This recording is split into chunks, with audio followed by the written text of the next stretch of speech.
मेरी करण अर्जुन आएंगे। दोस्तों, ये डायलॉग सुनते ही जेहन में राखी गुलजार का चेहरा उभरता है। दोस्तों, 70-80 के दशक में सबसे मशहूर एक्ट्रेस में शुमार होने वाली अभिनेत्री की खूबसूरती का अंदाजा इसी बात से लगाया जा सकता है कि यश चोपड़ा ने उन्हें देखकर ही 1976 की ब्लॉकबस्टर फिल्म कभी कभी लिखी थी। वहीं मशहूर लिरिसिस्ट साहिर लुधियानवी ने फिल्म का गाना कभी कभी मेरे दिल में ख्याल आता है लिखने के लिए राखी की शख्सियत से प्रेरणा ली थी। दोस्तों, सुनील दत्त राखी के अभिनय के ऐसे मुरीद हो गए थे कि जब जब उन्हें राखी का अभिनय देखने का अवसर मिलता उनकी आंखें नम हो जाती थी। दोस्तों, 4 दशक के फिल्मी कैरियर में राखी ने करीब 100 फिल्मों में काम किया था, जिसके लिए उन्हें 2 बार नेशनल अवार्ड और 3 फिल्म फेयर और पद्मश्री से सम्मानित किया जा चुका है। राखी की जिंदगी कई उतार चढ़ाव से भरी रही। कभी गमों में शादी टूटने का गम, तो कभी दूसरी शादी में पति गुलजार की बेवफाई का गम झेलना पड़ा। लेकिन उसूलों की पक्की राखी ने कभी हार नहीं मानी। वो कहती हैं, मैं अपनी मर्जी और स्वाभिमान की पक्की हूँ, चाहे आर्थिक तंगी ही क्यों न हो, लेकिन वे कभी भी फिल्मों में या काम नहीं करूंगी जो उन्हें पसंद न आए। दोस्तों, आज राखी गुलजार 77 साल की हो चुकी हैं। आज उनका जन्मदिन है। उम्र के इस पड़ाव में भी वे शहर और चकाचौंध से दूर वादियों में अकेले जिंदगी गुजार रही हैं। वे कहती हैं कि उन्हें अब पैसों की जरूरत नहीं पड़ती, अपने काम वो खुद करती हैं और जानवरों के साथ जिंदगी खुशी से गुजार रही हैं। पनवेल स्थित उनके फार्म हाउस में कई कुत्ते, गाय, सांप और चिड़िया रहते हैं, जिनका ख्याल वो खुद रखती हैं। दोस्तों, आइए जानते हैं उनके जन्म से जुड़ी कुछ बातों के बारे में। दोस्तों, पूरा देश भारत अंग्रेजों के खिलाफ लंबी लड़ाई लड़कर आजादी का जश्न मना रहा था। उसी दिन सुबह सुबह बंगाल के नदिया घाट के राणा घाट में जूतों का व्यापार करने वाले बंगाली परिवार में राखी का जन्म हुआ, जिनका पूरा नाम था राखी मजूमदार। उनके पिता राणा घाट के जमा जमाया व्यापार हुआ करता था और बंटवारे के बाद माहौल बिगड़ने की वजह से उनका परिवार वेस्ट बंगाल में आकर बस गया। दोस्तों, महज 17 साल की उम्र में राखी ने 1963 में उनकी शादी बंगाली पत्रकार और फिल्म डायरेक्टर अजय विश्वास से कर दी। शादी के चंद साल बाद बीते ही थे कि राखी के पति के साथ उनका तालमेल बैठना थोड़ा मुश्किल हो गया। यही वजह थी दोस्तों कि महज 18 साल की उम्र में उन्होंने अपने पति का घर छोड़कर अपने बलबूते अपना कैरियर, अपनी जिंदगी बनाने के लिए निकल पड़ी। देखने में बेहद खूबसूरत राखी को उन दौरान कई फिल्मों के ऑफर मिले। ऐसे में जब तलाक के बाद जिम्मेदारियां सर पे आई तो उन्होंने फिल्मों में ही आने का फैसला कर लिया। 30 साल की उम्र में उन्होंने पहली Bengali film Bodhu boron sign की, जो साल 1967 में रिलीज हुई। पहली फिल्म से राखी ने बंगाली सिनेमा में एक खासी पहचान बना ली, जिसके बाद उन्हें अगली फिल्म मिली जिसका नाम था बाघिनी।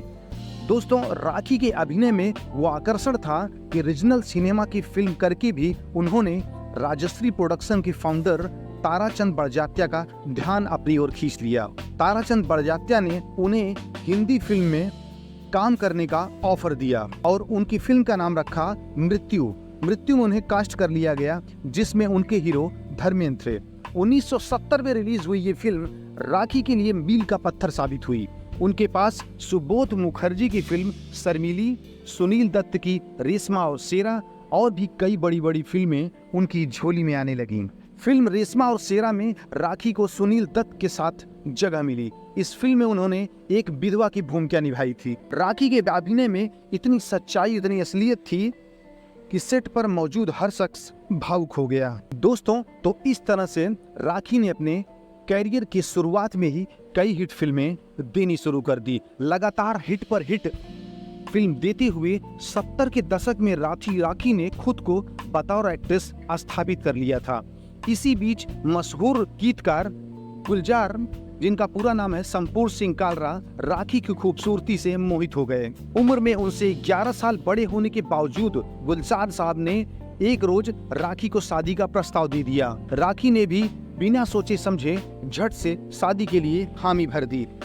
राखी अपने कैरियर के पीक पर थी। ऐसे में कई लोगों ने उन्हें शादी न करने का भी सुझाव दिया।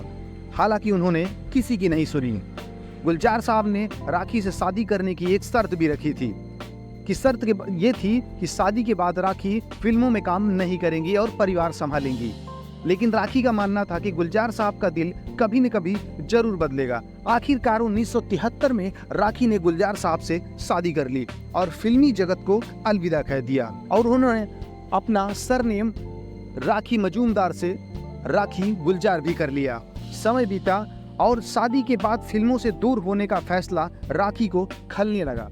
चकाचौंध और चाहने वालों की भीड़ से घिरी रहने वाली राखी के लिए घर में समय काटना मुश्किल लगने लगा। इस दौरान उन्होंने कई बार गुलजार साहब से बात की कि वो उनके साथ कोई फिल्म बनाए, लेकिन इस बात को हर बार टाल दिया उन्होंने। उस दौर के मशहूर फिल्म मेकर यश चोपड़ा ने राखी की खूबसूरती को ध्यान में रखकर कभी कभी फिल्म बनाई थी। हालांकि जब इस फिल्म की स्क्रिप्ट तैयार हुई, राखी शादी कर इंडस्ट्री छोड़ चुकी थी। उनकी जगह किसी और को एक्ट्रेस में कास्ट करना यश चोपड़ा को थोड़ा मुश्किल लगा, क्योंकि उन्होंने जो स्क्रिप्ट लिखी थी वो सिर्फ राखी के सुंदरता को, उनकी फिजिक्स को देख के ही लिखी थी, इसलिए वो किसी और फिल्म में किसी और को लेना नहीं चाहते थे। ऐसे में उन्होंने राखी से मुलाकात कर उन्हें फिल्म ऑफर की। राखी को जब पता चला कि साहिर लुधियानवी ने उनकी सुंदरता को देखकर फिल्म के गाने लिखे हैं, तो वो भी इस फिल्म में काम करने के लिए राजी हो गई। लेकिन फिल्म करने के लिए राखी को पति गुलजार की इजाजत चाहिए थी। उस समय गुलजार साहब अपने डायरेक्शन और लेखन की फिल्म आधी की शूटिंग कश्मीर में कर रहे थे। राखी फिल्म को लेकर इस कदर उत्साहित थी कि उन्होंने बिना कोई समय गंवाए वहां से सीधा जम्मू कश्मीर की बस पकड़ ली। इसके बाद वे जम्मू कश्मीर पहुंचती हैं और वहां पर वो देखती हैं कि गुलजार साहब फिल्म आधी के सेट पर फिल्म की लीड एक्ट्रेस सुचित्रा सेन के साथ काफी इंटीमेट नजर आ रहे थे। दोनों की नजदीकियों की कई बातें पनप रही थी। राखी ने इस मुद्दे पर नाराजगी जताई और घर लौट आई। जब गुलजार साहब शूटिंग छोड़कर घर आए, तब तक राखी फिल्मों को छोड़ने का मन बना चुकी थी। राखी साल 1974 में बेटी मेघना के साथ पति का घर छोड़ दिया और फिल्म कभी कभी का ऑफर भी स्वीकार कर लिया। पति से अलग होने के बावजूद राखी ने कभी उनसे तलाक नहीं लिया। फिल्म कभी कभी में यश चोपड़ा राखी के साथ अमिताभ और शशि कपूर को साइन किया। दोस्तों, ये फिल्म भी जबरदस्त हिट हुई। अमिताभ बच्चन के साथ उनकी जोड़ी को बहुत पसंद किया गया। फिल्म ब्लॉकबस्टर हुई। दोनों ने साथ में कस्मे वादे, त्रिशूल, काला पत्थर जैसी कई फिल्में की।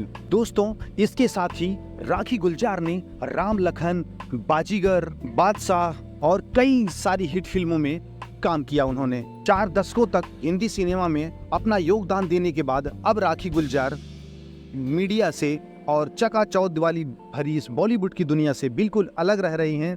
वे अपने पनवेल स्थित फार्म हाउस पे रह रही हैं। दोस्तों, राखी और गुलजार की एक लड़की हुई जिसका नाम मेघना है। मेघना आज बॉलीवुड के सफल डायरेक्टरों में से एक है। उनकी लास्ट फिल्म सैम मानेकशॉ थी।